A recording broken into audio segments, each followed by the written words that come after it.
Welcome to this new lesson in the photography masterclass. This is a full editing demonstration of editing a portrait. This is more of a creative portrait, but I want to show you some cool effects to get some neat sort of shallow depth of field, some techniques that I typically do when doing a creative portrait edit. So the first thing that I like to do is crop. So I'm going to take my crop and let's see, what if I wanted this to be a portrait or a profile pic? It's probably going to be a square. So I'm going to take a 1:1 aspect ratio and crop right in there. Actually, let's go back and let's go into our crop. Let's slightly rotate so that the eyes are going to be level. All right, next we go through our basic adjustments. White balance looks good for now. I think we were using daylight bulbs, so adjusting to daylight actually makes it a perfect white balance. 5500, 5600, something like that. Looks pretty good. Next, let's go through our exposure. So with this one, I do want to be a little creative with it. So add some more contrast to it, make the blacks a little bit darker, the whites a little bit whiter. Shadows, we'll bring up the shadows just to get a little bit of detail back in the hair. And the highlights, I'll bring down. I can either bring the highlights up and the whites down, or the highlights down and the whites up. I think with the whites up and the highlights down, it looks a little bit more contrasty the way that I'm wanting it.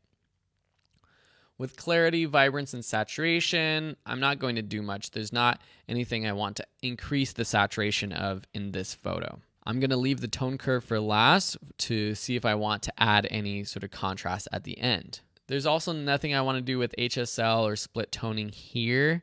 I showed you how to get creative with split toning, but I don't really want to do that. The only thing I might do is see what this looks like as a grayscale image. Actually, that could be pretty cool if I want to make it a sort of grayscale, sort of stylistic photo.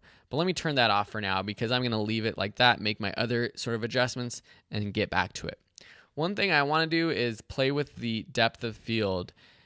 The eyes are the most important part of the image, but sometimes I like to have a little bit more fall off. And this is a way you can create sort of fake shallow depth of field, especially with his neck, his shirt. So what I'm going to do is take a radial filter, make sure I reset everything. Let me just create an oval and I'll put it around his eyes. So for this one, I actually do want to select everything outside of his eyes. So I'm going to choose the outside option and I'm going to drop the sharpness all the way. Turn off mask so I can see what's happening. So I'm dropping the sharpness just around the eyes, and maybe the clarity I'll drop just a little bit too, something like that. But what I want to do is brush back some parts where I want the focus to be. So I'm going to choose my brush. I'm going to take the minus, turn back on the mask. Let's turn down our flow to like 25, increase the brush size, increase the feathering to 100, something like that. And I'm just going to brush over his nose, his mouth. Those are things that I want to be in focus. The front part of his ear, his hair, something like that. Maybe more around his eyebrows too. Maybe his chin, but let's decrease the size just a little bit. Something like that. Now let's turn off the mask to see what that does. So we can see the before and after. Let's turn off overlay so we can see how it creates sort of a more shallow depth of field.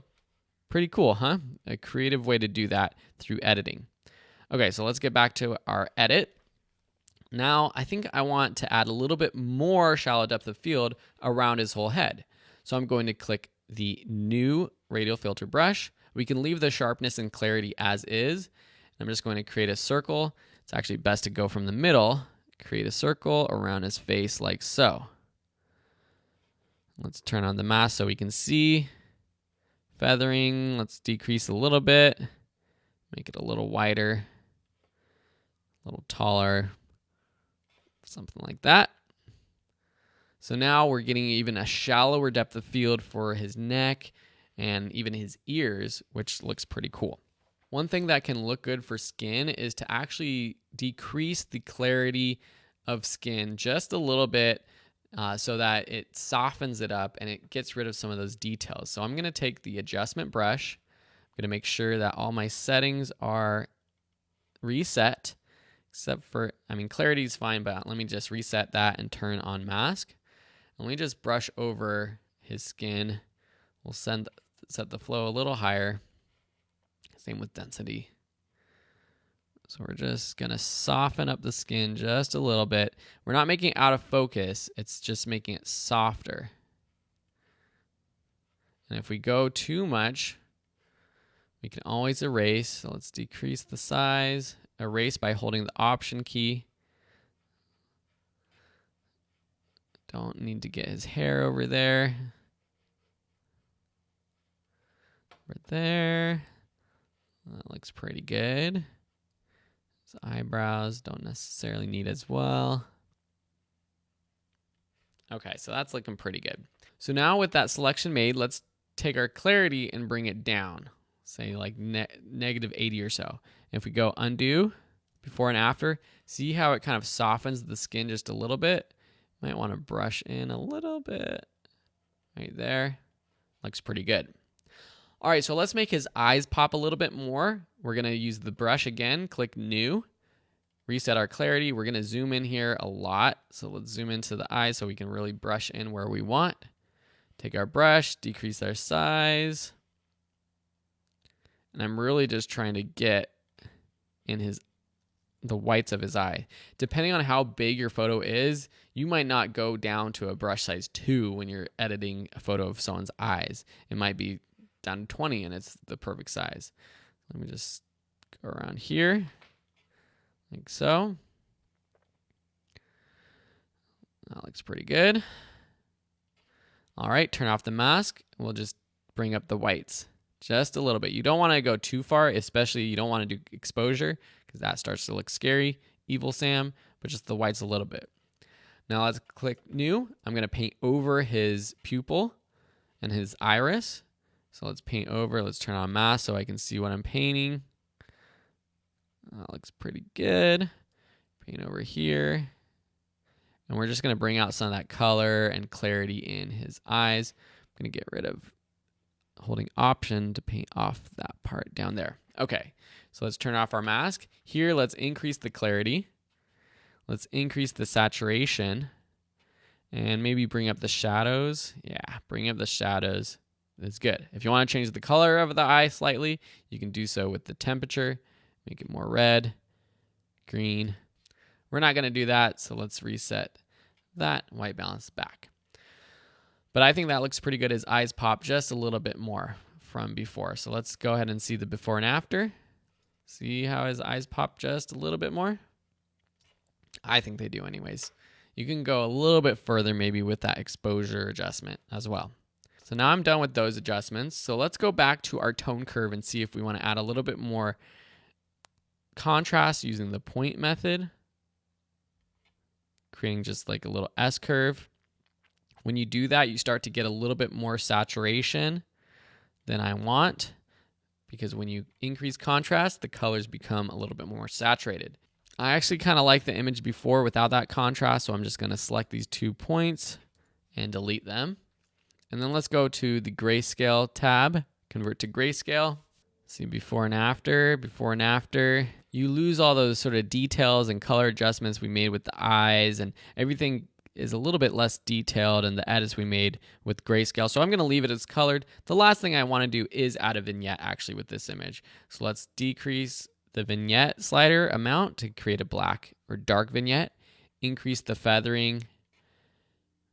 Adjust the midpoint to go in slightly, which I like. Awesome. So that's starting to look good. When I'm looking at it now, though, I'm thinking that Sam doesn't pop out from the background enough. So what I want to do is adjust the background. Let's use a graduated filter. So you have that selected. Just reset everything by clicking the minus button on one and then resetting that selection if you want, or going one at a time, and then just click and drag. Now I'm going to use my range mask for color, I believe will work best. Use my eyedropper to select the background. And look at that. It did a pretty good job. Let's change the color range. Actually, that looks pretty good. What we can do is just brush out his eyes because I don't want his eyes selected. So with our brush on minus, Let's just brush out the selections on his face, which works perfectly. So now let's turn off our mask and let's increase the exposure of the background. Maybe make it darker.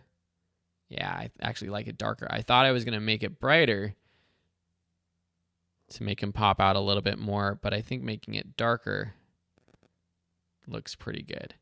There's other ways that you can make selections that we'll learn in a future lesson about removing backgrounds, but this is an easy way to edit a background, a blank background, right within the camera raw. All right, this is the before and after. I hope you liked my edit. Let me know if you have any questions about what I did, what I didn't do. If you have edits of your own, we would love to see them. Go ahead to post them to social media, tag us so we can check them out, or post them to the course page so that we can see them there. We'd love to check them out. Thanks for watching, and we'll see you in another lesson.